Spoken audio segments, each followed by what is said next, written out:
નમસ્કાર, હું આપનો બંધાણી. હમણાં ચાલી રહેલા સંસદીય સત્રને ચલાવવા માટે રોજના ₹9 કરોડનો ખર્ચો થાય છે. પણ આપણા સૌના લોકલાડીલા વડાપ્રધાન એવા ભાઈ શ્રી નરેન્દ્રભાઈને માત્ર એક જ વિષય પર ચર્ચા કરવી છે, અને એ છે વંદે માતરમ. ગીત કોણે લખ્યું, કોણે ગાયું, કોણે સૌથી પહેલા લખ્યું, કોણે સૌથી પહેલા ગાયું. ને હું નરેન્દ્ર મોદી સાહેબને આ વાતથી સહમત છું, કારણ કે દેશના અંદર નાની નાની બેન દીકરીઓ ઉપર બળાત્કાર થઈ રહ્યા છે. ખેડૂતોની પરિસ્થિતિ છે એના કરતાં પણ વધારે ખરાબ થઈ રહી છે.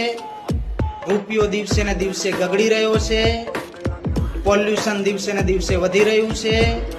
ઇન્ડિગોની ફ્લાઇટો છેલ્લા અઠવાડિયાના અંદર 500 થી 1000 રદ થઈ છે.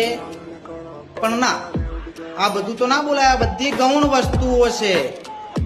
વંદે માતરમ સૌથી પહેલા બોલવું જોઈએ, અને વંદે માતરમ બોલશો એના પરથી જ નક્કી થશે કે તમે ભારતીય છો કે એન્ટી નેશનલ છો. સૌ બોલો, તમે બધા પણ બોલો, બોલો વંદે માતરમ.